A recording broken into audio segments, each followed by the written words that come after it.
statue aujourd'hui sur ses pourvois dans l'affaire Big Malion. L'ancien président avait écopé le 14 février 2024 d'1 an d'emprisonnement, dont 6 mois ferme pour le financement illégal de sa campagne présidentielle perdue de 2012. Si la Cour de cassation rejette le pourvoi, la condamnation deviendra définitive. Le Sénat termine aujourd'hui l'examen du projet de loi de financement de la sécurité sociale. Le vote solennel est prévu cet après-midi au Palais du Luxembourg. Suivra ensuite la commission mixte paritaire qui réunit 7 députés et 7 sénateurs. L'objectif, tenter de trouver un accord commun, une étape qui s'annonce compliquée. Le téléphone portable ne provoque pas de cancer selon l'ANSES. L'agence de sécurité sanitaire a publié une vaste enquête basée sur 1 millier d'études récentes sur les effets des ondes émises par ces appareils. Elle ne met pas en évidence de lien entre radiofréquence et apparition de tumeurs cérébrales. Et puis la flamme olympique commence son périple aujourd'hui, direction les Jeux d'hiver de Milan-Cortina. Elle sera allumée comme le veut la tradition à Olympie en Grèce. En Italie, le relais débutera le 6 décembre à Rome et elle devrait arriver à Milan le 6 février pour la cérémonie d'ouverture des JO. Excellente matinée à tous.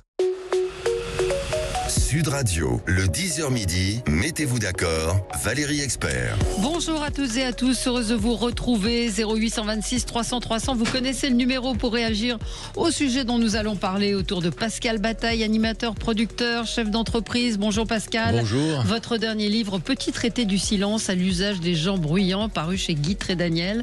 Jean-Christophe Gallien, politologue, conseiller en communication. Bonjour. Bonjour. Noémie Alioua, journaliste, essayiste. Bonjour. Bonjour Valérie. Votre dernier livre, La terreur jusque sous nos draps, est paru chez Plomb. Et Lucas Planavergne, bonjour. Bonjour. Vous êtes journaliste au Journal du Dimanche. Bienvenue, c'est une première. On est ravis de vous accueillir. Le Sénat suspend la suspension de la réforme des retraites. Donc, c'est pas à n'y rien comprendre, mais un petit peu quand même, savoir ce qui va se passer. On voudrait parler également, je voulais parler de cette commission d'enquête sur l'audiovisuel public. L'audiovisuel public est-il orienté là? Moi, j'ai envie de vous entendre. Que regardez-vous à la télévision? Est-ce que vous regardez le service public? Est-ce que vous avez le sentiment que certaines émissions sont orientées, que certains reportages, et est-ce que c'est un problème pour le service public? Et puis, on va commencer avec Chine et puis, alors je mets en parallèle les deux sujets. Vous savez qu'aujourd'hui, donc, il y a une proposition de loi qui doit être étudiée et votée peut-être pour interdire Chine en France, et en raison en partie à cause de ces poupées sexuelles dont on a découvert l'existence il y a quelques semaines. Alors il y a d'autres sites également qui les proposent à la vente. Et puis ce scandale autour des animateurs périscolaires. Plusieurs rédactions ont fait le test de se faire engager pour des activités périscolaires. Tout cela en 10 minutes. Donc j'ai envie de dire, on regarde le doigt, on regarde pas la lune, parce que il y a quand même un certain nombre de dysfonctionnements, de choses qu'on laisse en l'état. C'est pas faute d'avoir alerté sur ces agressions dans le milieu scolaire, sur ces animateurs qui sont engagés sans aucune qualification.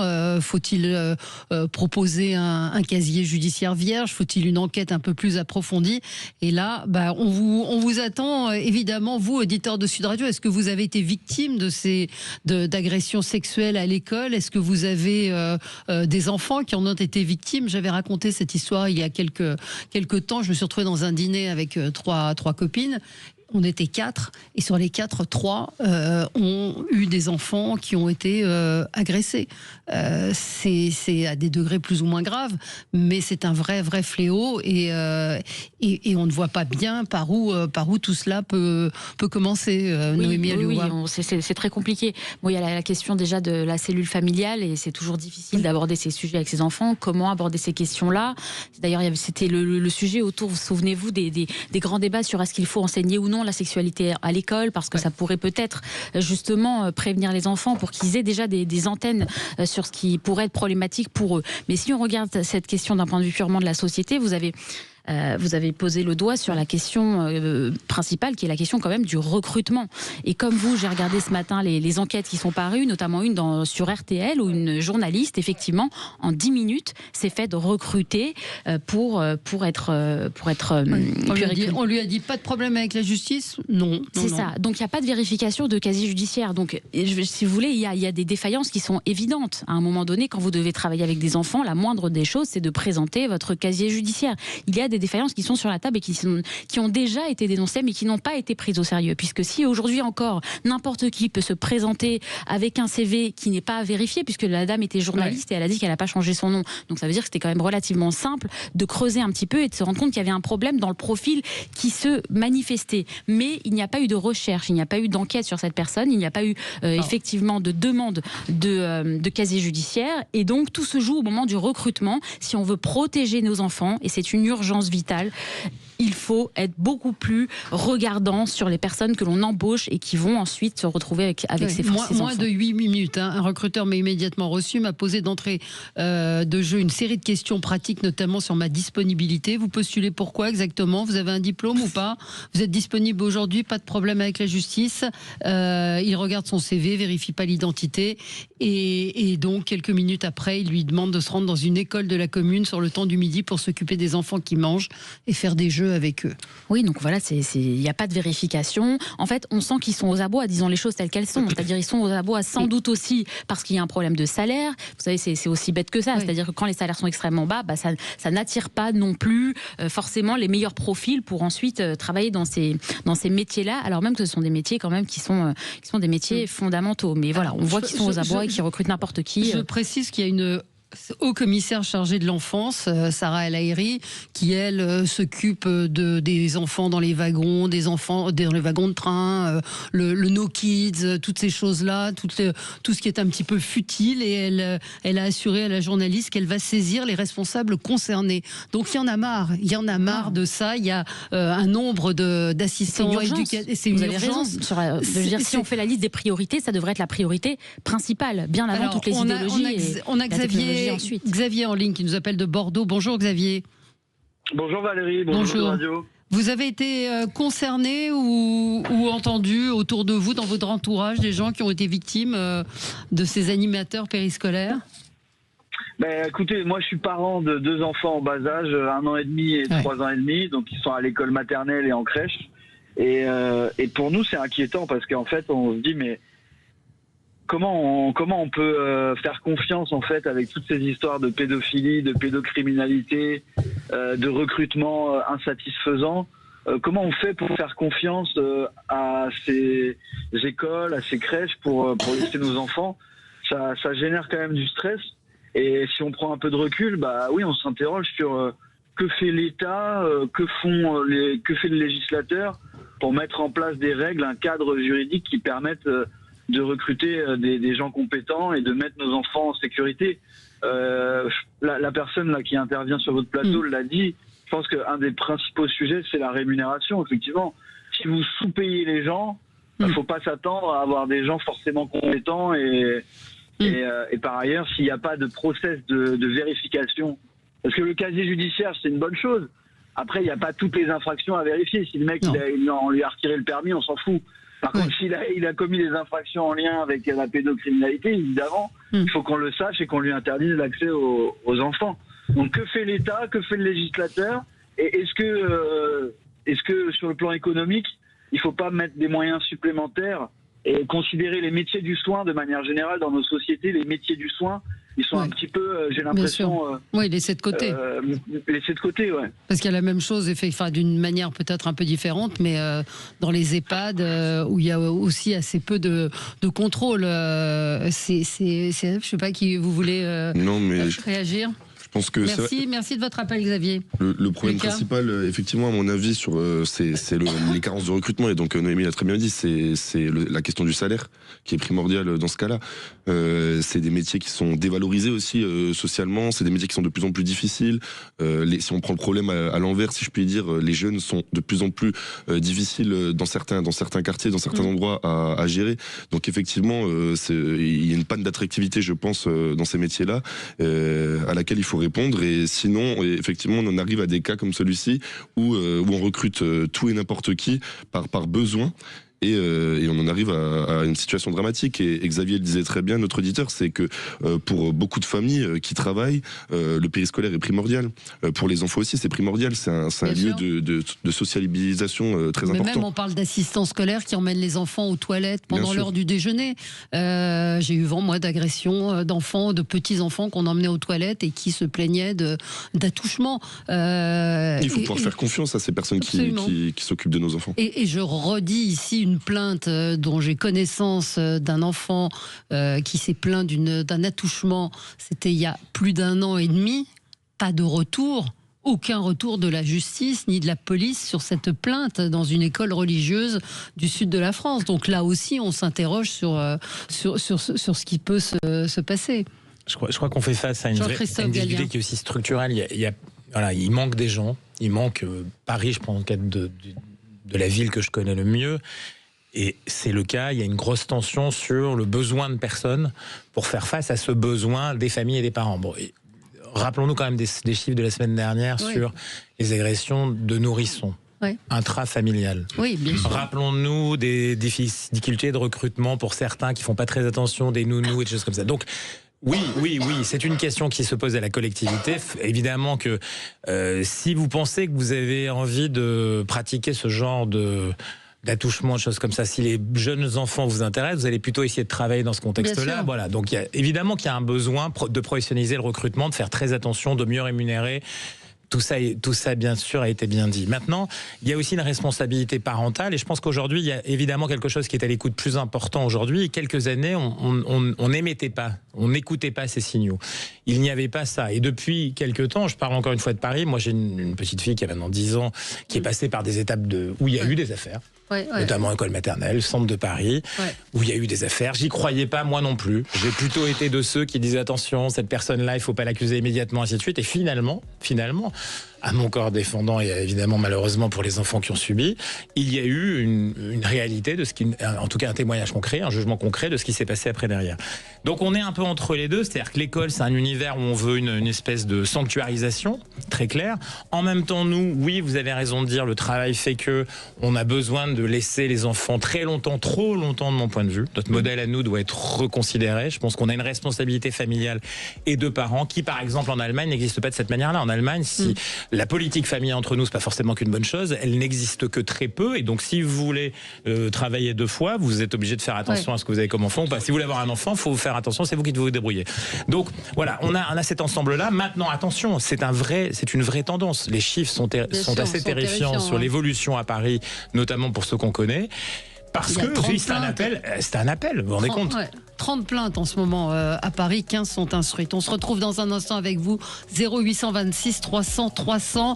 Est-ce que vous avez été victime ? Est-ce que vos enfants ont été victimes d'agressions sexuelles dans leur environnement scolaire ? À tout de suite. Cette semaine, réveillez-vous avec Patrick Roger dans le Grand Matin Sud Radio. Gagnez votre bon pour un séjour Bellambra d'une valeur de 1 200 € pour vos prochaines vacances dans les clubs et hôtels Bellambra, en famille ou entre amis. Choisissez parmi 45 clubs et hôtels de vacances situés dans les plus beaux endroits de France. Votre séjour Bellambra, vous le gagnez cette semaine avec Patrick Roger dans le Grand Matin Sud Radio de 7h. Valérie Expert. Avec Pascal Bataille, Jean-Christophe Gallien, Noémie Alioua et Lucas Planavergne. On ne vous a pas entendu, Pascal Bataille. Nous parlons donc de ce sujet grave qui est celui du recrutement des assistants périscolaires, des animateurs périscolaires, que ce soit ceux qui s'occupent des centres qui sont dans... Alors, une immense majorité, ne jetons pas l'opprobre, évidemment, sur l'ensemble de ces personnels, mais il y a une faille dans le recrutement qui est démontrée encore une fois par, effectivement, aller lire chez nos confrères d'RTL l'enquête qui a été faite par cette journaliste qui se fait recruter en moins de 10 minutes. Il y a un problème. Il y a en ce moment à Paris plus de 30 plaintes qui ont été déposées contre des animateurs. Oui, alors moi je suis content de parler en dernier parce que d'abord je me suis enrichi de la parole de mes 3 camarades et je souscris complètement à... Vous êtes sage. Je souscris complètement à ce à ce que chacun a dit et effectivement ils ont et les uns et les autres soulevé les vrais sujets. Ça va me permettre moi peut-être de bémoliser un petit peu certaines choses et de prendre le sujet d'un autre sens, si vous le permettez, dans un autre sens. D'abord, je voudrais relativiser la capacité à généraliser, à globaliser les conséquences de cette enquête de la journaliste de RTL. Non, mais il y a eu plusieurs rédactions qui l'ont fait. D'accord, qu'il y ait quelques failles comme ça. Effectivement, je voudrais pas qu'on, sur la base de, on connaît, on est tous plus ou moins dans le milieu des médias et journalistiques. On sait comment se font certaines enquêtes un peu vite. Et évidemment qu'il y ait des failles dans le recrutement, mais je ne sais pas comment sont recrutés depuis des décennies les prêtres enseignants de Beth-Aram, mais je suppose que ça se fait pas en 8 minutes. Et pourtant, les faits sont là néanmoins. Ce que je veux dire par là, c'est que on pourrait regarder les choses d'un autre côté pour essayer d'être un peu plus positif.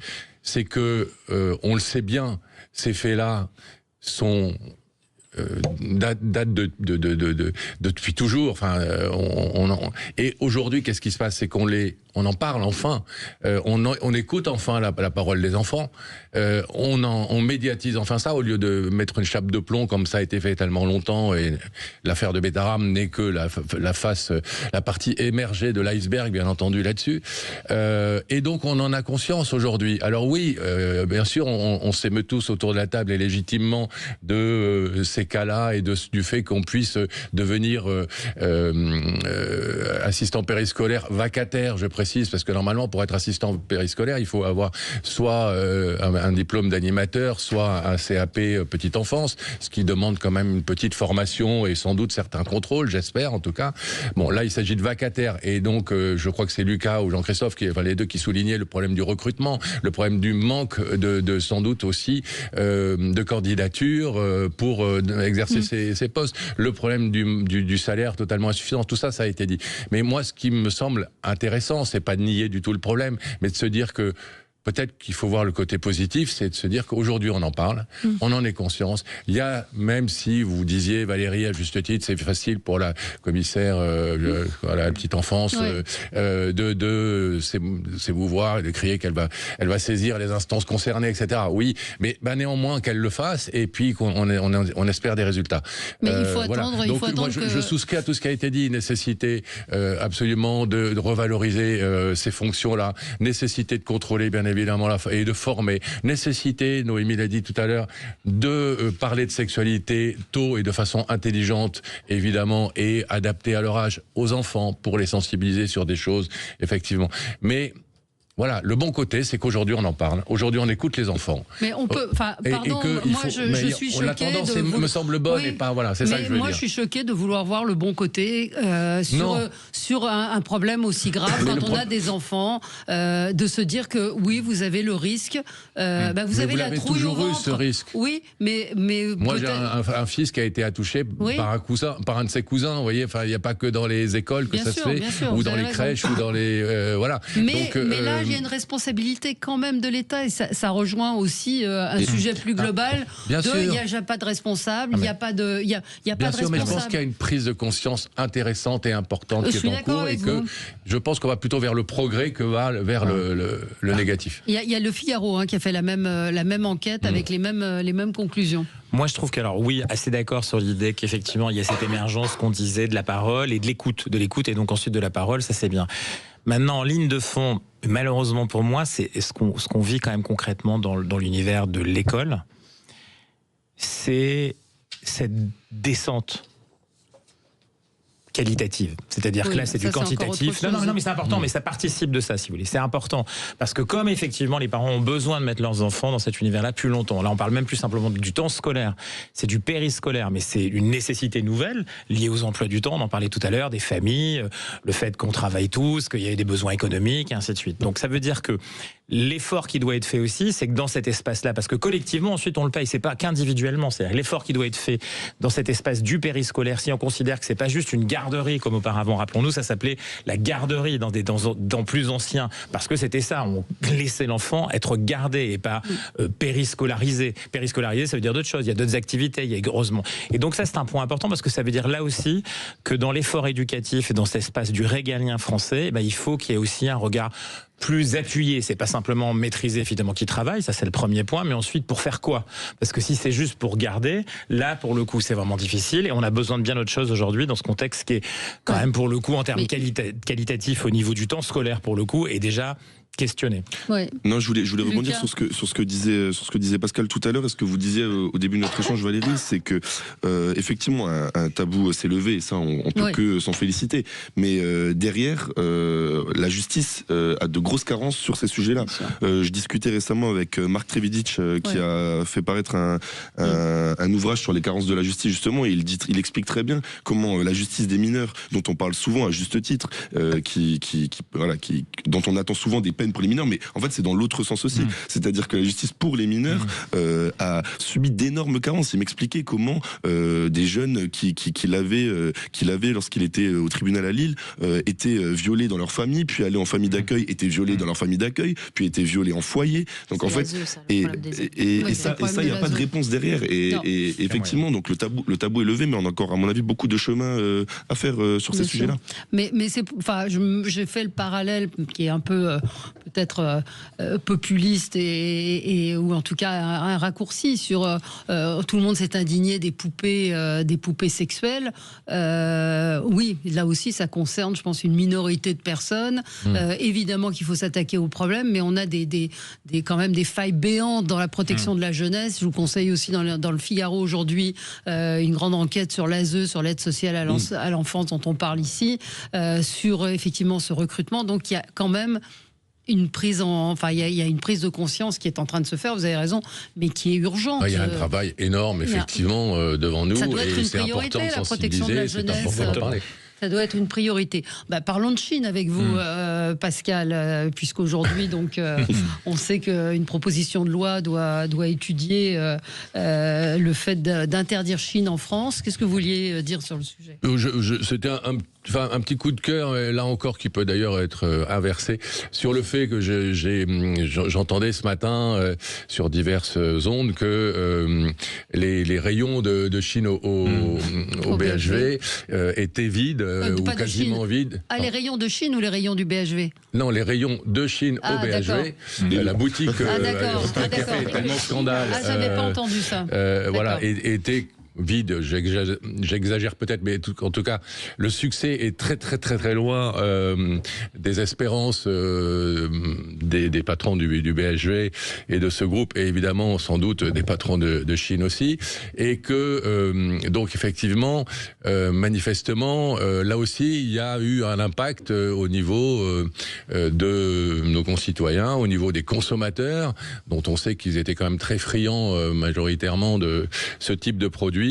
Et que ce qui s'est passé a manifestement dissuadé une partie du public dont on attendait qu'il se rue dans ces rayons-là. Je ne sais pas si c'est la raison. Ou alors c'est parce que c'est trop cher. Très cher. Oui, c'est ça, parce que je suis pas sûr que les commandes sur le site de Chine... J'étais avec une amie qui commande sur Shein. On a été, moi par curiosité journalistique évidemment, et donc on a été pour regarder un peu ce qui se passait là-bas, et honnêtement les prix en fait ne sont pas du tout ceux que vous retrouvez sur le site internet, ce sont ceux des enseignes classiques, et je pense que c'est ce qui a contribué finalement à faire en sorte que les résultats qui étaient attendus n'ont pas été... C'était la deuxième partie, effectivement, c'est pour ça que non, mais merci de l'avoir précisé, aucun souci. C'est que effectivement, alors je pense qu'il y a quand même, j'espère qu'il y a quand même une raison un petit peu éthique, et voilà. Il y a aussi le problème des prix, et ça veut dire quoi? Ça veut dire que Chine ou Shine, je sais jamais comment on prononce, au BHV ne peut pas évidemment maintenir ses tarifs qu'il a en ligne, et ça évidemment c'est un problème, parce que ça prouve une fois encore que le magasin physique est en train sans doute malheureusement de disparaître et c'est évidemment très grave pour le commerce de notre pays. On va continuer à en parler évidemment. Dites-nous si vous continuez, si vous commandez sur Chine. C'est vrai que c'est très parisien le BHV. Oui, mais il y avait des villes de province, mais je crois qu'ils n'avaient pas encore ouvert. Non. Mais c'était prévu. est-ce que cette polémique vous a dissuadé d'acheter sur Chine, comme le dit Pascal? On se retrouve dans un instant avec vous sur Sud Radio. Sud Radio. Sud Radio. Parlons expert. De retour avec vous dans le studio de Sud Radio. On va parler du service public avec cette commission d'enquête qui se déroule en ce moment même. Ça va durer une quinzaine de jours avec des auditions de tous les acteurs du service public. Donc là aussi, 0826 300 300. Est-ce que vous regardez les journaux du service public, la chaîne France Info TV? Est-ce que vous écoutez les radios du service public? Dites-nous si vous trouvez que l'information de l'audiovisuel public est orientée. Et on vous attend dans quelques instants sur ce sujet. On va continuer à parler de Chine quelques instants, puisque donc on attend en ce moment, on attend une audience du tribunal judiciaire de Paris. L'État réclame une suspension de la plateforme pour au moins 3 mois. Vous vouliez réagir à ce sujet? Je voulais d'abord réagir sur les prix des articles au BHV. Donc évidemment, c'est beaucoup plus haut qu'espéré, mais ça montre juste que quand il s'agit de payer des gens à un tarif européen, quand il s'agit de louer dans un tel lieu, etc., c'est juste impossible de pratiquer les tarifs qui sont pratiqués en ligne. Maintenant, je pense que les commandes en ligne, je relativiserai le fait que ça a baissé. Je suis pas convaincu que ça ait baissé, et quand bien même ça aurait baissé, à mon avis, la prise de conscience ne repose pas sur le vrai sujet, parce que évidemment, c'est un sujet inquiétant, ces histoires de poupées sexuelles, bien sûr, bien sûr, et on le disait également, les armes, ils vendaient également des armes, donc bien sûr c'est des sujets inquiétants, mais en réalité c'est assez marginal dans le sujet plus global de la fast fashion, de Chine, de la concurrence déloyale, et aussi de ce que ça révèle de la société française et de l'économie française, c'est-à-dire qu'il y a beaucoup de familles, beaucoup de gens qui ont du mal à pouvoir s'habiller à la mode à des prix élevés. Et aujourd'hui, en fait, même quand on va à H&M, même quand on va à Zara, les prix sont élevés. Donc il faut aussi relativiser, parce que bien sûr il y a aussi une question d'abondance. Il y a le fait qu'on va commander des articles qu'on laissera dans notre armoire et qu'on n'ouvrira même jamais. Voilà. Les habits Shein en moyenne ils sont mis 3 fois et ensuite ils sont jetés parce que la qualité demeure médiocre. Bien sûr, c'est avéré. Mais en réalité pas beaucoup plus que d'autres marques de fast fashion implantées depuis très longtemps en France, où la qualité n'est pas drastiquement meilleure. C'est ça la réalité. Stéphane, un auditeur, nous dit si Chine avait fait au BHV une ligne de produits Chine luxe, ça aurait peut-être mieux fonctionné. La fashion du pauvre ne peut pas se faire dans un lieu luxueux. C'est antinomique. C'est pas entièrement faux non plus. Un mot. Oui, ce qui était non pas amusant, mais quand même qui pour le coup est une vraie réaction, parce que derrière cette affaire, il y a quand même un groupe qui essaie de cacher ses difficultés. Donc, au-delà de tout le blabla sur Chine, bien sûr, c'est quand même une opération qui était censée aussi cacher, oui, les difficultés de paiement, certains nombres d'acteurs et de marques qui voulaient partir quoi qu'il arrive parce que ça faisait 1 an et demi qu'elles n'étaient pas payées. Voilà, c'est un groupe de distributeurs, c'est pas un groupe qui fabrique. Alors ils ont leur propre ligne pour certains. Et donc quand on y va aujourd'hui, c'est très parisien encore une fois, on est bien d'accord, mais ça veut dire que là, ce qu'on voit, c'est quand même une désertification d'une institution parisienne. Le bazar de l'Hôtel de Ville, c'était pas n'importe quoi, notamment pour le rayon du sous-sol, pour ceux qui connaissent, c'était pour le bricolage. Donc je suis pas un grand bricoleur, mais au moins je connaissais le rayon. Mais pour ce qui est du dessus, que ça soit chez les filles ou chez les garçons ou chez les petits, c'est un peu désertique. Pas parce qu'il y a pas moins de gens, mais parce qu'il y a de moins en moins de marques, ce qui veut dire que derrière cette affaire, il y avait quand même un groupe. Maintenant, sur la fast fashion, oui, ça permet quand même de poser la question sur comment c'est fabriqué, où c'est fabriqué, par qui c'est fabriqué. Pas seulement d'ailleurs, j'insiste là-dessus, en Asie, en particulier, voire sur des zones offshoreisées, mais en Italie et dans d'autres pays européens, par des marques qui ne sont pas de la fast fashion, avec des sous-traitances dans des caves et ainsi de suite. Donc il y a un vrai sujet sur cette manière de faire la mode en général, le textile en général, même en Europe, parce que la globalisation, elle est venue aussi dans nos caves, dans nos rues, avec des gens, il y a des groupes très importants qui ont été pris la main dans le sac sur des marques importantes en Italie récemment. C'est pas la seule et c'est pas les seuls. Parlons donc de l'audiovisuel public avec cette commission d'enquête importante. Elle va durer plus d'une quinzaine de jours. Elle est dirigée par Charles Aloncle et elle va auditionner, entendre un certain nombre d'acteurs du service public pour essayer de déterminer les dysfonctionnements. Alors il y a l'idée, il y a évidemment la notion d'orientation politique, mais il y a aussi dans cette commission d'enquête un certain nombre de questions sur l'utilisation de l'argent public et c'est vrai que ça peut interroger. Est-ce que vous regardez le service public? Est-ce que vous regardez les journaux? Est-ce que vous avez le sentiment que le service public est orienté? Et on en parle avec vous, 0826 300 300. On a déjà Samy en ligne avec nous. Bonjour Samy. Bonjour Valérie. Bonjour. Vous nous appelez de Lyon. Oui, tout à fait. Alors d'abord, je suis très très très heureux de vous entendre Valérie, de vous avoir au téléphone, parce que je vous adore vraiment. J'adore votre complicité avec Gilles. Ah, c'est gentil. Et votre émission littéraire du week-end qui m'a redonné envie de lire. Ah bah, c'est une très très bonne nouvelle.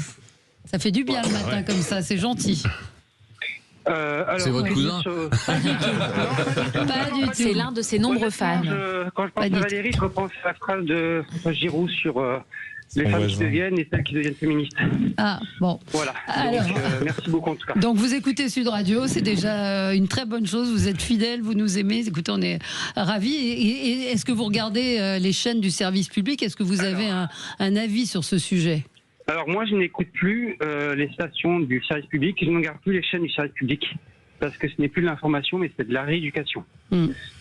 Et c'est devenu insupportable. J'ai encore fait le test lundi matin. Je me suis mis sur France Inter. Je me suis dit, allez, on va encore donner une chance.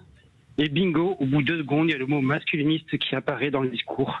Donc en fait, j'en ai un peu marre de cette rééducation en fait perpétuelle. Et j'écoute plus en fait. Ouais. Et d'ailleurs, comme avait dit Delphine Ernotte, le message était clair. On est là pour donner notre vision de la société, pas pour juste transmettre une information. D'ailleurs, je trouve ça extrêmement grave les propos qu'elle avait dit de discriminer les hommes de plus de 50 ans blancs. Alors, il me semble qu'on discriminer à l'emploi de par son sexe et son âge. Elle a clairement affiché d'entrée de jeu et c'est passé crème. Et ça, je ne comprends pas. Pourtant, je suis pas concerné. Donc, j'ai pas encore 50 ans et je suis pas un homme blanc, entre guillemets. Mais de dire texto, virer les hommes blancs de plus de 50 ans, donc discrimination à l'âge et au sexe, ça passe crème. C'est pour moi un grand mystère de notre société actuellement. Alors, merci en tout cas, Samy, d'être intervenu et de nous avoir donné votre avis. Donc, je précise que cette commission d'enquête est dirigée par Jérémy Patrier-Létus, qui est député Horizon. Charles Aloncle en est le rapporteur. Elle a été créée effectivement à la demande de l'UDR, le parti d'Éric Ciotti. Donc, lui est là, ce président, pour garantir que cette commission d'enquête ne se transforme pas en cirque et en politique spectacle. Néanmoins, il y a un certain nombre de questions qui doivent être posées et que, effectivement, le service public doit être interrogé, à mon avis, sur un certain nombre de fonctionnements. Je parle aussi de l'aspect économique. Oui, tout à fait. Alors, Charles Aloncle, d'ailleurs, vous savez, je l'ai rencontré dans votre émission, puisqu'il est venu de temps en temps plusieurs fois chroniquer ici, et j'ai regardé un petit peu son travail dans cette commission, et il soulève quand même des questions qui sont très intéressantes. On nous apprend, par exemple, que des personnalités dites de droite, par exemple Nicolas Sarkozy, sont considérées par l'Arcom, tamponnées comme de droite. On s'y attendait un petit peu. Mais par contre, des personnalités comme Dupond-Moretti, elles ne sont pas considérées comme de gauche. Il faut comprendre ce que ça implique. Ce que ça implique, c'est qu'il y a des temps de parole en fonction aussi des orientations politiques, en fonction des partis, etc. Donc vous allez davantage, plus facilement mettre en avant des personnalités comme Dupond-Moretti sans les compter de gauche. Et donc vous allez avoir un temps de parole pour les personnalités de gauche qui va être beaucoup plus importante que pour les personnalités de droite. Il faut comprendre comment toute cette machine est mise en place. Et vous voyez, quand vous creusez un petit peu et quand vous regardez les travaux de cette commission, qu'effectivement, il y a au-delà de ce qu'on peut sentir, nous, en allumant notre télévision ou allumant notre radio, qu'il y a une idéologie, qu'il y a une pensée, qu'il y a, même parfois, dans certaines émissions, un combat qui est mené. Et donc, nous qui payons tous nous les Français, pour ce service public, nous sommes en mesure d'exiger une forme d'impartialité ou au moins de pluralisme, parce que la partialité n'existait pas déjà avant, mais à l'heure où on est aujourd'hui, on est à l'ère de l'engagement. Mais au moins de la pluralité, c'est-à-dire qu'il y ait des points de vue, mais des points de vue différents qui puissent donner ensuite aux téléspectateurs l'envie de choisir son camp, entre guillemets. Oui. Donc il y a des dysfonctionnements qui sont mis en avant. Cette commission d'enquête est très intéressante. Je vais continuer à suivre d'ailleurs ce qu'ils font, parce qu'ils sont en train aussi de donner des arguments très factuels qui montrent qu'il y a un problème. On va en reparler avec vous. 0826 300 300. Est-ce que le service public de l'audiovisuel est orienté? Que peut donner cette commission d'enquête au final? Parce que la Cour des comptes, sur l'aspect financier, a déjà rendu un certain nombre de conclusions en dénonçant des dysfonctionnements. Mais sur l'orientation politique, c'est une première. À tout de suite. Sud Radio, mettez-vous d'accord, Valérie Expert. Sud Radio. De retour avec vous dans le studio de Sud Radio avec Pascal Bataille, Jean-Christophe Gallien, Noémie Alioua et Lucas Planavergne. Nous parlons de cette commission d'enquête qui commence ses auditions hier, et une commission d'enquête qui vise à s'interroger sur l'objectivité du service public. L'audiovisuel du service public est-il orienté et en même temps comment est utilisé cet argent public? Pascal Bataille, vous êtes producteur, animateur, vous connaissez bien ce secteur. L'utilisation de l'argent public, on pourrait passer 3 émissions à en parler. Il y a le sujet effectivement du respect du pluralisme, et c'est l'objet premier, je crois, de cette commission d'enquête. Sur le fond, moi je trouve que le principe d'une commission d'enquête chargée de vérifier si l'audiovisuel payé par les contribuables, pour une grande part, parce que n'oublions pas qu'il y a quand même de la publicité qui finance aussi aujourd'hui le service public, est employé de façon non orientée, ou en tout cas pas pour servir un projet politique, qu'il soit d'un côté ou de l'autre. Ça me semble très vertueux et très intéressant. Après, évidemment, tout ça mérite là encore de la nuance. D'abord, de quoi on parle quand on parle du service public?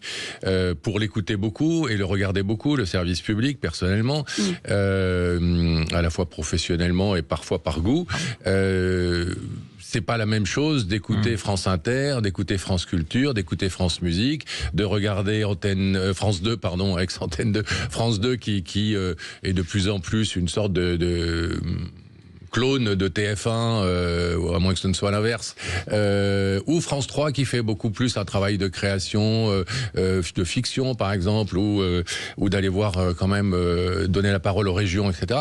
Donc on parle de choses diverses. Mettre tout ça sous une même étiquette service public, ça ne veut pas forcément dire grand-chose. Et notamment quand on parle de respect du pluralisme, quand on parle d'orientation éventuelle politique.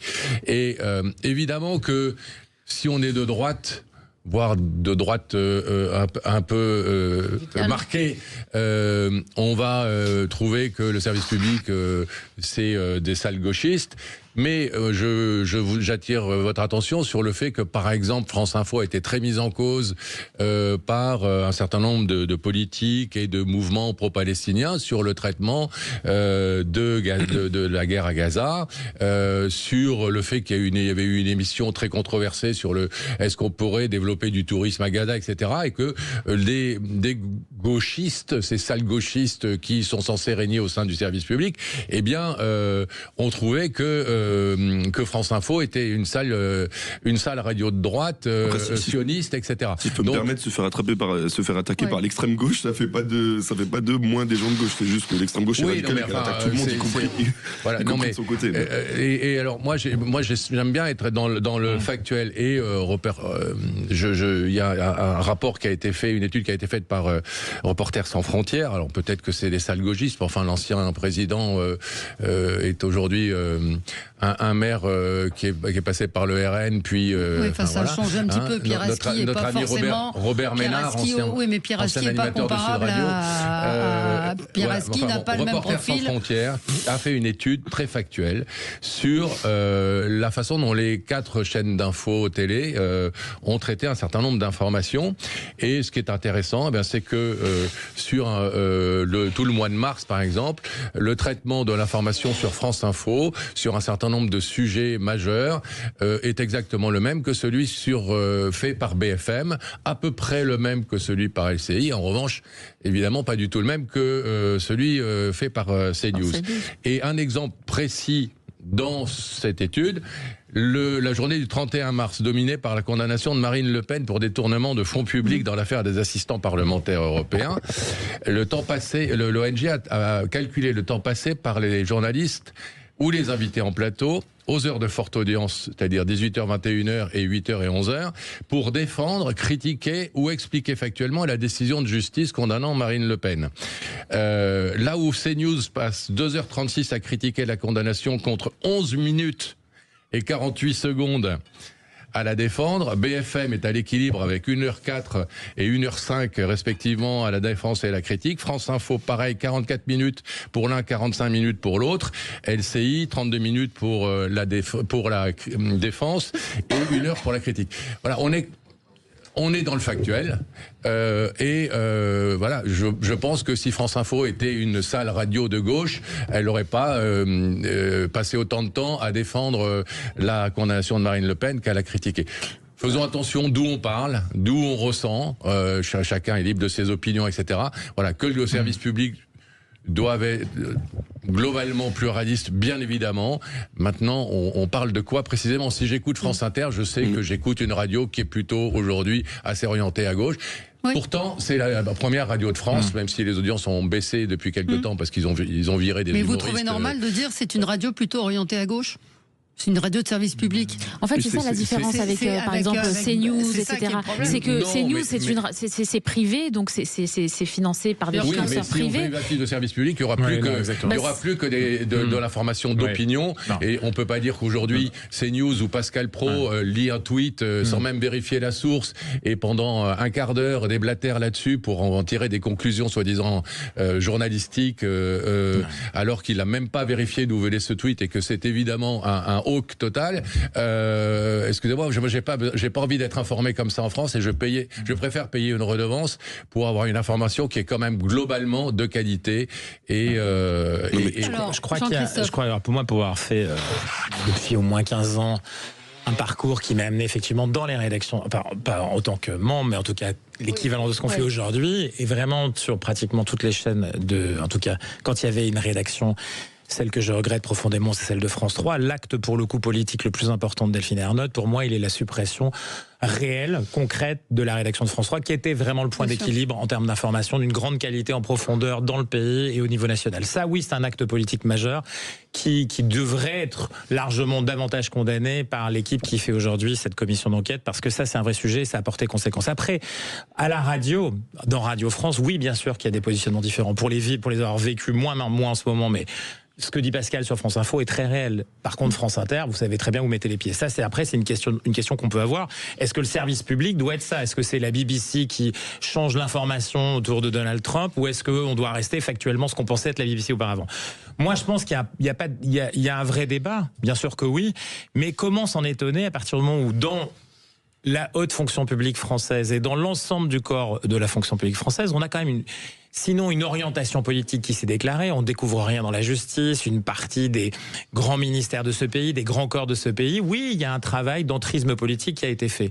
Est-ce qu'il est dynamique, ou est-ce qu'il est parce qu'on est comme ça, parce qu'on est formé comme ça, quand on fait les grandes écoles de la fonction publique française? Je ne sais pas. Sciences Po avant, et ainsi de suite. C'est très vrai. Donc, on ne peut pas s'étonner que dans l'administration déjà, et ensuite dans le journalisme qui est développé, je ne parle même pas des budgets, de la création, ainsi de suite, qui est encore un autre sujet. Le journalisme, c'est le sujet.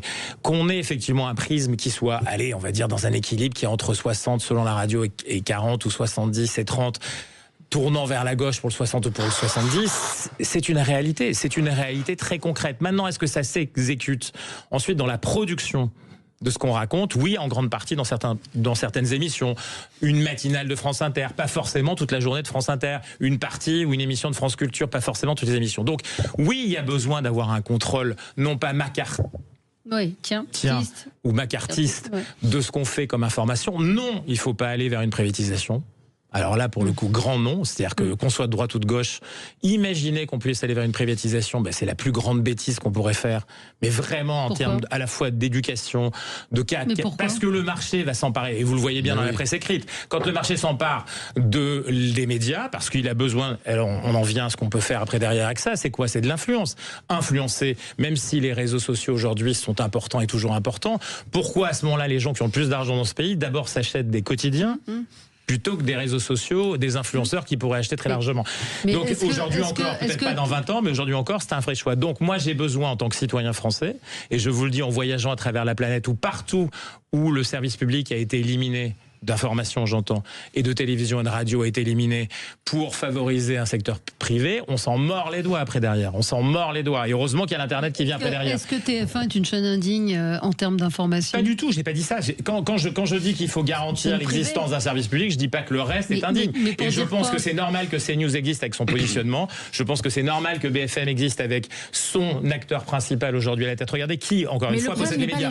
Donc il faut être lucide. Quand on fait de l'information aujourd'hui, on fait de l'économie. Non, mais le problème, c'est qu'on paye. Parce que c'est l'économie de l'attention qui est reliée à l'économie en général. Donc, moi, je dis, mon cher Pascal, je dis d'où je parle, et donc je parle en tant que journaliste au Journal du Dimanche. Donc, moi, ça s'est dit, mais moi aussi, les faits sont importants pour moi. Et il faut rappeler quand même que cette commission d'enquête, elle arrive dans un contexte de scandale, le Grand Cohen. Donc, il faut rappeler. C'est pas, et ça, c'est des faits. C'est quand même nos confrères de l'Incorrect qui révèlent que deux des plus éminents journalistes de France Inter avaient une discussion très poussée avec des cadres du Parti Socialiste, où émane de cette discussion l'idée de pousser pour un tel ou un tel candidat socialiste, et en tout cas de pousser contre Rachida Dati. Ça, c'est des faits. Ça a été révélé.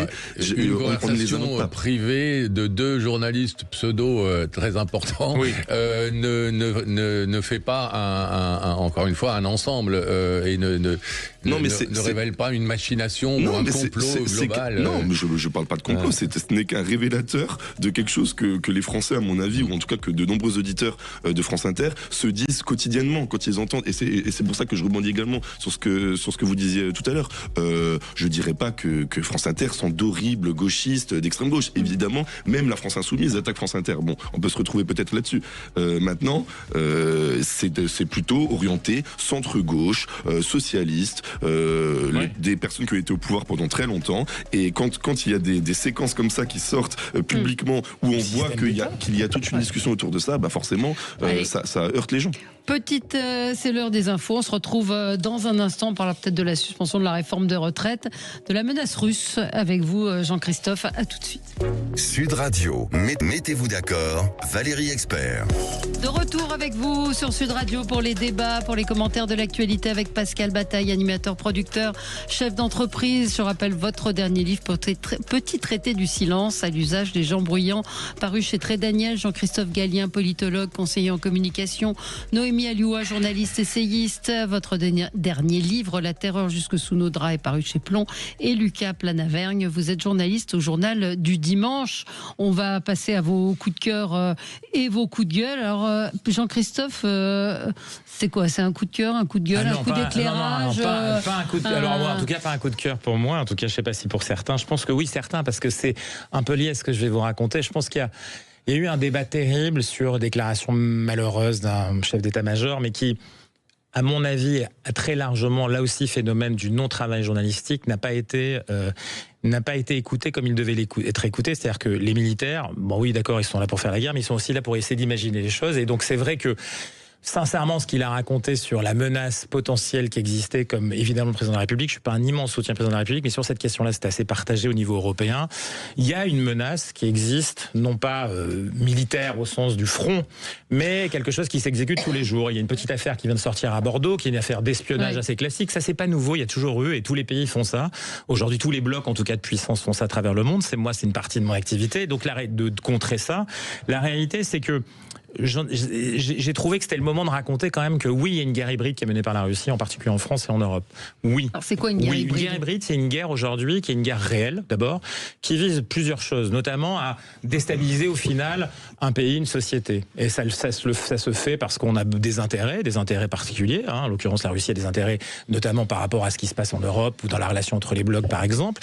Alors c'est parfois économique, on vient de le voir aujourd'hui avec l'affaire qui va se révéler à Bordeaux certainement, mais c'est le plus souvent une déstabilisation par la société elle-même, c'est-à-dire ce qu'on a vu, des affichages de rue, des tentatives d'opérations menées comme à l'ancienne pour, encore une fois, sur le terrain de la rue, les étoiles de David bleues, des choses comme ça qu'on voit circuler, des fausses polémiques, on essaie de créer du débat à l'intérieur des espaces médiatiques où, comme par hasard, on a préparé, on a organisé un entrisme médiatique et politique préalable. Ça a toujours existé, mais là, aujourd'hui, c'est très présent, très présent en France en particulier. Pas seulement en France, mais très présent en France. Encore une fois, il y a des soutiens incroyables aujourd'hui de la stratégie russe en général, qui sont aujourd'hui, donc qui font écho en permanence à ces débats qui sont créés. Donc cette déstabilisation des pays et des sociétés se fait de cette manière-là.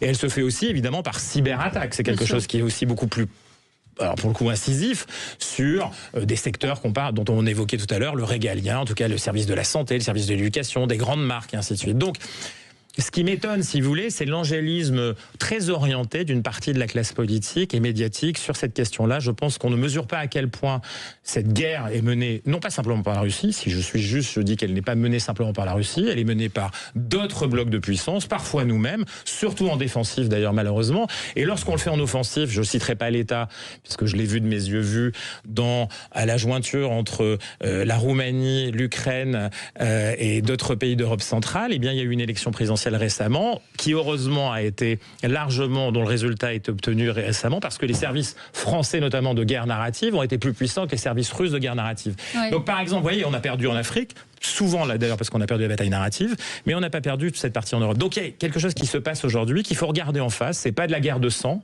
en tout cas dans un premier temps.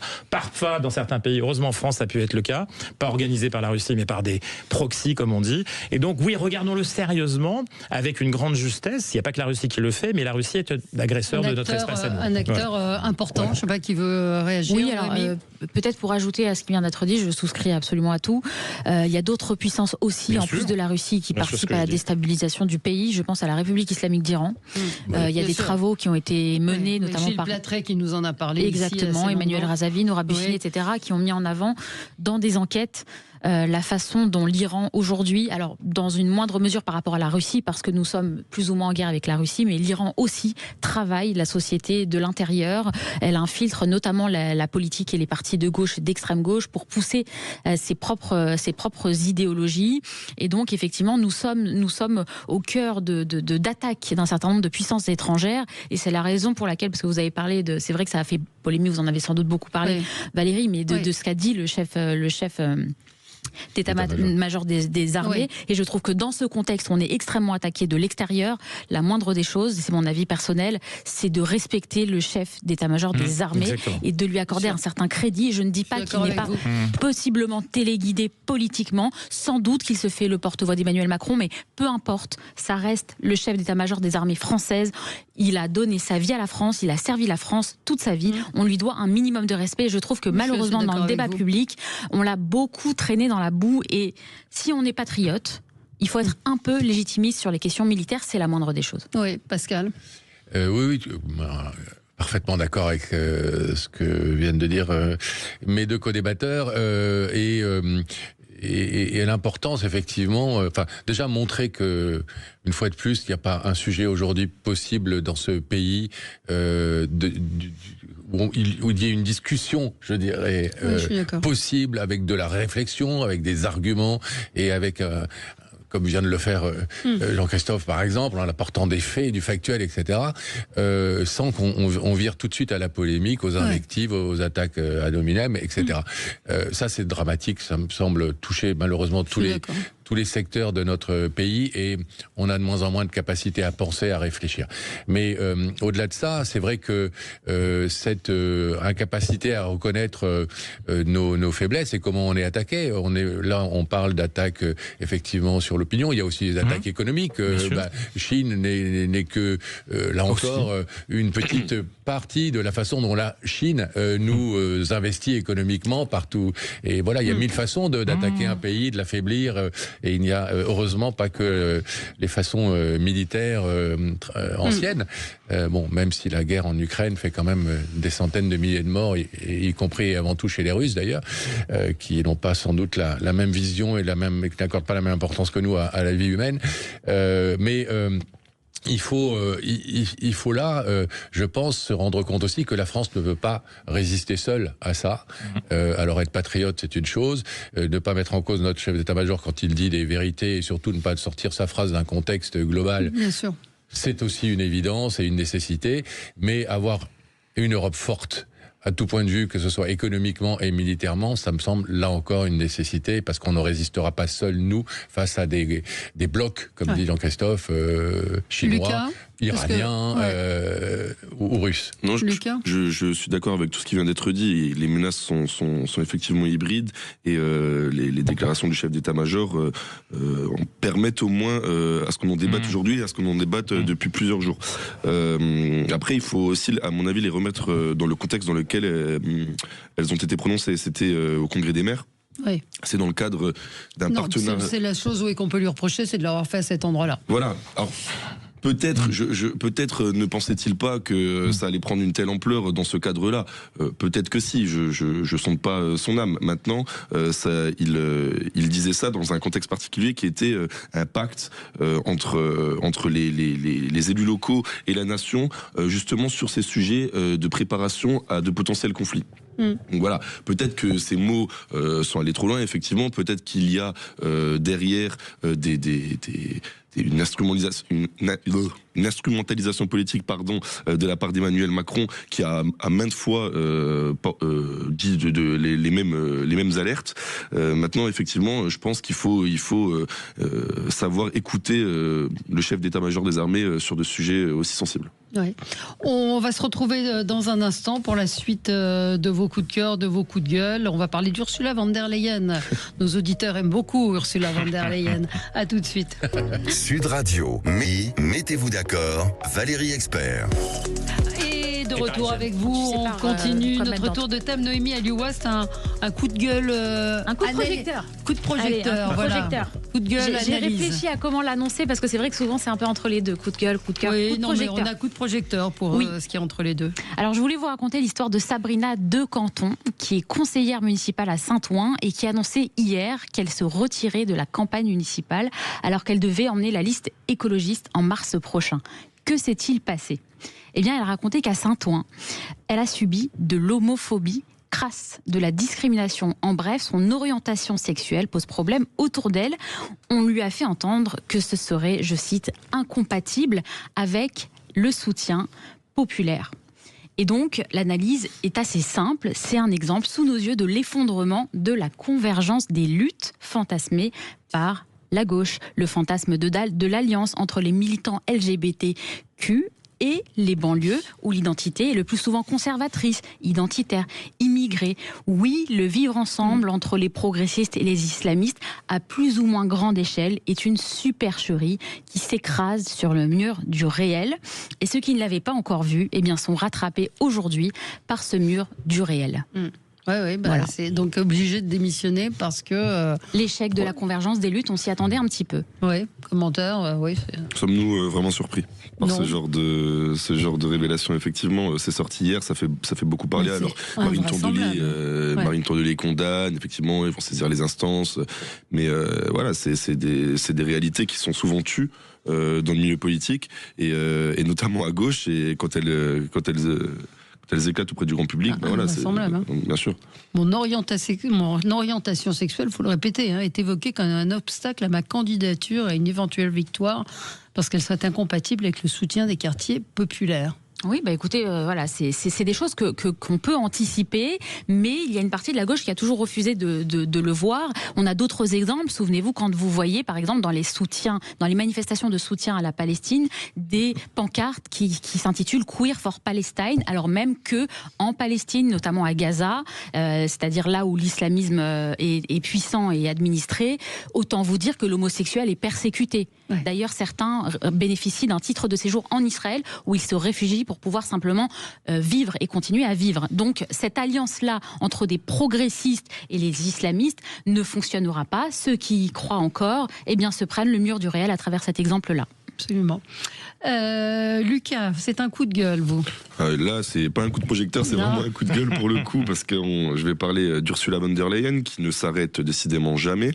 C'est-à-dire qu'après avoir étendu les pouvoirs de Bruxelles sur l'énergie, sur la défense, sur la santé, après avoir porté un sacré coup à nos agriculteurs avec Mercosur, voilà maintenant qu'elle veut un service de renseignement européen sous le contrôle direct de la Commission. Donc carrément, un service de renseignement centralisé à Bruxelles. Ouais.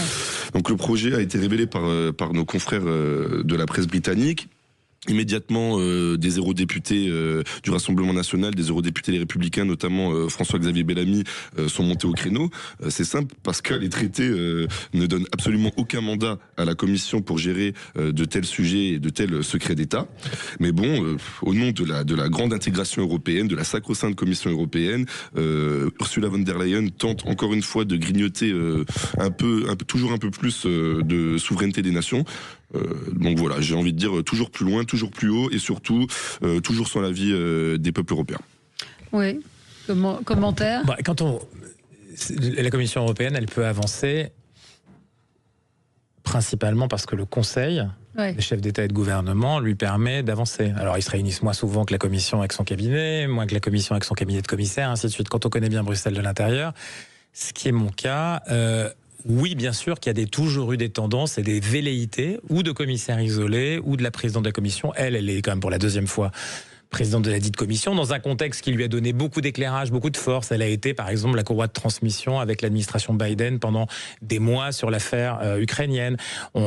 C'était quasiment un bureau qui était déconcentré, plus exactement décentralisé à la Maison-Blanche. De la même manière, il y avait un bureau américain au sein de la commission. Donc on est dans un contexte qui a permis à cette femme de monter très fortement, qui est poussée aussi très concrètement par le retour de l'Allemagne à l'intérieur du dispositif européen.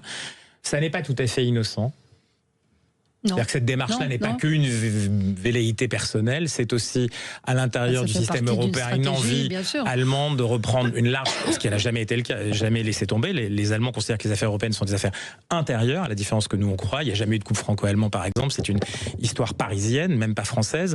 Et donc ça veut dire que oui, il faut être très vigilant, et c'est au rôle du Conseil des chefs d'État et de gouvernement, chacun des chefs d'État et de gouvernement qui sont présents, que de dire non aussi par leurs commissaires qui sont présents à l'intérieur de la Commission, qui normalement ne sont plus des nationaux, mais depuis qu'on est à 28 puis 27, l'Europe s'est largement renationalisée, contrairement à ce qu'on pense. Elle s'est pas largement collectivisée, parce qu'on a des velléités des uns et des autres, et puis après c'est au Parlement aussi d'insister là-dessus, même avec ses moyens qui lui permettent malgré tout, soit de révéler, soit d'insister contre, ainsi de suite. On n'est pas dans un univers fermé, c'est pas une velléité toute seule, il y a des trajectoires importantes, oui c'est une trajectoire allemande. C'est pas une trajectoire haute que celle-là, poussée certainement par les États-Unis derrière. Rappelons quand même que l'Allemagne, après avoir été République fédérale allemande, est quand même une large partie, si vous voulez, sinon pilotée, mais en tout cas large. C'est pas du complotisme, là pour le coup c'est très concret. Donc oui, il faut se battre, il faut se défendre, c'est à l'intérieur d'institutions, vous avez raison de le signaler.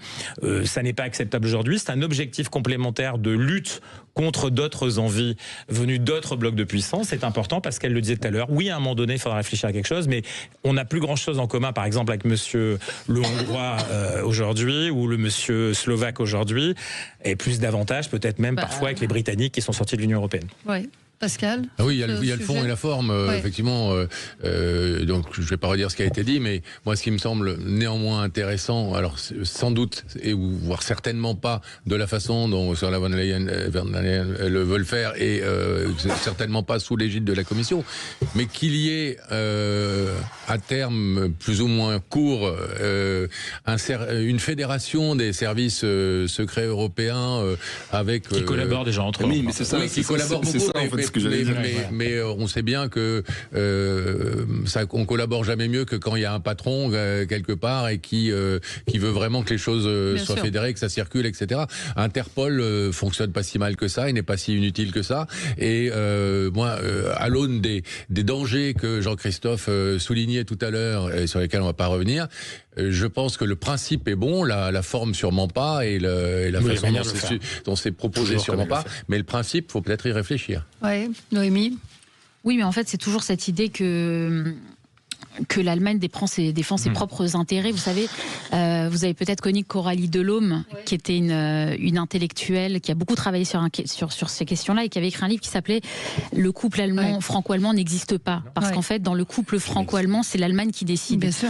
On l'a vu encore récemment avec, vous avez vu, le marché de l'électricité, puisque l'Allemagne a soutenu ses entreprises en soutenant l'électricité, alors même que le marché européen, normalement, ne le permet pas. Donc, on voit que dans cet ensemble-là européen, il y a l'Allemagne qui poursuit la défense de ses propres intérêts. Et bien sûr, quand on voit tout ça, on se dit que la France aussi devrait poursuivre la défense de ses propres intérêts et que manifestement, ce n'est pas encore suffisamment le cas aujourd'hui. Oui, non, mais c'est évident, hein. Nous, on a, alors je vais pas me faire des amis sur radio, mais on a quand même bradé une partie de nos intérêts parce qu'on a défendu la politique agricole commune et qu'on a beaucoup mis dans le panier des Allemands parce que quelque part on nous laissait. Ça a été attaqué lorsque Michel. Voilà, c'est un rendez-vous manqué à plusieurs reprises, mais c'est vrai que l'Allemagne, elle gouverne l'Europe, notamment le couple soi-disant franco-allemand, depuis François Mitterrand. Avant, c'était l'inverse. Les chers destins dictaient les conditions allemandes. Aujourd'hui, ça remonte à loin. Et Jacques Chirac, ça n'a pas été un grand président dans le couple franco-allemand. Et ce qui est suivi derrière, non plus. Et donc voilà. Mais à chaque fois, il y a du grignotage un petit peu plus. Il y a un moment où Emmanuel Macron avait une chance parce qu'il y avait beaucoup d'instabilité en Allemagne. Mais malgré tout, la présence allemande à Bruxelles sur les grands sujets, notamment tous les postes importants et financiers en particulier, sont dévolus aux Allemands. Et même aujourd'hui, quand des commissaires, je pense notamment à Stéphane Séjourné, sont français, en fait, ils sont pro-UE et donc finalement, même sans le vouloir, pro-Allemagne. Et effectivement, sur le couple franco-allemand, c'est un mythe qui perdure. Et ici, on semble à peu près tous d'accord pour dire que c'est un mythe. Mais finalement, dans le débat public, on en parle encore comme autre chose qu'un mythe. Et à Paris notamment. Et moi, je vous le dis avec d'autant plus de facilité que j'ai grandi à la frontière allemande directement. J'ai une double culture avec l'Allemagne sans aucun problème. Mais c'est pas la question. C'est pas la question du tout. Vous êtes le couple franco-allemand à vous seul. C'est pas la question. C'est pas la question. La question, elle est politique. La question, elle est politique. Elle est pas culturelle. Elle est pas est-ce qu'on aime les Allemands ou est-ce qu'on n'aime pas les Allemands. C'est beaucoup plus complexe que ça. C'est politique. Et effectivement, ça concerne les intérêts souverains de la France qui sont souvent bafoués pour l'Allemagne. Après, il faut dire encore une fois, depuis qu'on est à 28 et à 27, l'Europe s'est renationalisée. C'est jamais assez dit. Chaque pays défend ses intérêts. Elle s'est renationalisée profondément. Et parce que après derrière, vous avez besoin d'avoir. Vous savez, il y a un certain nombre de milliers de fonctionnaires à la Commission, par exemple. Jusqu'en 2014, c'était les principaux pays fondateurs qui les avaient. Puis à partir de 2014, il y a les gens qui étaient rentrés en 2004. En 2003, en 2005, ont pu pénétrer dans les services de la Commission. Donc oui, partout, à tous les niveaux, les choses se sont renationalisées. Et donc ça, il faut le prendre en compte aujourd'hui aussi. C'est un changement de paradigme très fort qu'on n'a pas regardé ni en termes diplomatiques français, ni en termes politiques, et peut-être même pas en termes médiatiques d'observation. Eh bien, ce sera le mot de la fin et je vous remercie tous les quatre. Nous, on va, merci Valérie. On va s'envoler, on va prendre un peu d'air avec Gilles Gansman. On va parler du Cirque du Soleil. C'est le plus grand groupe après Disney et ils ont même leur propre chaîne de télévision. Il y a un spectacle en ce moment à Paris, mais ils seront un petit peu partout en France, je crois, et on va discuter avec l'un des directeurs. À tout de suite sur Sud Radio.